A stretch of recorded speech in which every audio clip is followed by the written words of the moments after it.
अस्सलाम वालेकुम दोस्तों। लफ्ज़ मवाली तो आपने सुना होगा।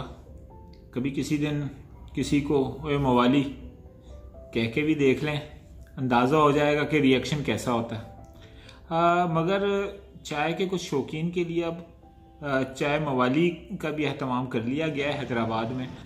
कराची और हैदराबाद जो है ये चाय के हवाले से शौकीन लोगों का जो है वो है, जहाँ पे शाम होते ही चाय के होटल जो है उस पर दोस्तों की महफिलें सजना शुरू होती हैं। रात गए तक वो चाय पराठे के साथ इंसाफ भी करते हैं, दिन भर की थकन भी उतारते हैं, गपशप भी करते हैं, हर तरह के मौजूआत पे बातचीत भी होती है। सिंध के शहर हैदराबाद में लतीफ़ाबाद के इलाके में चाय के शौकीन के लिए चाय मवाली के नाम से एक नया रेस्टोरेंट जो है वो खुला है। और इस साल तंदूरी चाय मुतारुफ हुई है मुल्क भर में।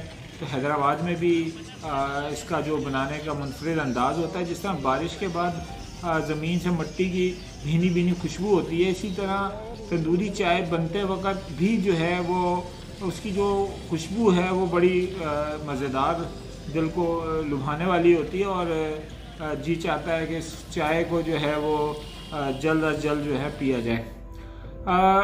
मवाली लफ्ज़ के हवाले से मुझे कुछ एतराज़ था, तो हमारे दोस्त फैसल नदीम उनका ये कहना है कि मवाली कहते हैं किसी भी चीज़ का ज़रूरत से ज़्यादा इस्तेमाल, ज़्यादा चर्च पीने की वजह से, शराब पीने की वजह से या चाय पीने की वजह से मवाली कहलाते हैं। मज़ीद ये कहना है कि कुछ लोग बग़ैर कुछ पिए भी मवाली होते हैं, जिनको लोग जन मुरीद कहते हैं। एक और चीज़ जो मुझे वहाँ देखने को मिली वो ये थी कि चाय पीने वालों से ज़्यादा वहाँ सेल्फियाँ बना के सोशल मीडिया पे जो है ना डालने वाले, चूँकि मुनफरिद नाम था ये दिलचस्प, तो नौजवान वो बहुत बड़ी तादाद में थे।